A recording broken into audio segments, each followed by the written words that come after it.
الحكايه بدات ببلاغ من شخص للشرطه بيقول فيه ان صديقه توفى جوه مطعم بعد وجبه غدا كلوها سوا. وهنا جت الشرطه والطب الشرعي ورفعوا البصمات وخدوا عينات من الاكل وعملوا كل حاجه.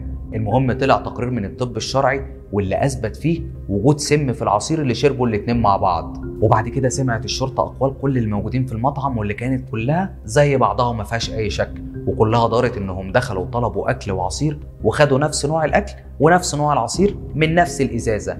ده غير انه كمان اتقال ان الشخص اللي توفى خد عصير لمره واحده بس، لكن صاحبه اللي لسه عايش خد بدل المره مرتين. وهنا يجي واحد يسالني ويقول لي هو يعني الناس فاكره كل اللي دخل واللي خرج من المطعم اكل ايه وشرب ايه؟ هقول لك اكيد لا، بس كاميرات المراقبه اللي كانت متركبه هي اللي فاكره كل حاجه. المهم الشرطه والطب الشرعي احتاروا اكتر واكتر وفحصوا الازازه اللي كان فيها العصير وكل حاجه كانت جوه المطعم وراجعوا الكاميرات، بس ما لقوش اي حاجه. لكن المفاجاه هنا خلت الموضوع يروح لمنطقه ابعد بكتير لما الطب الشرعي فحصوا كوبايه العصير بتاعه الصاحب اللي ما ماتش ولقوا فيها عينه سم كبيره، بس ما ماتش منها ومحدش كان فاهم ازاي ما ماتش.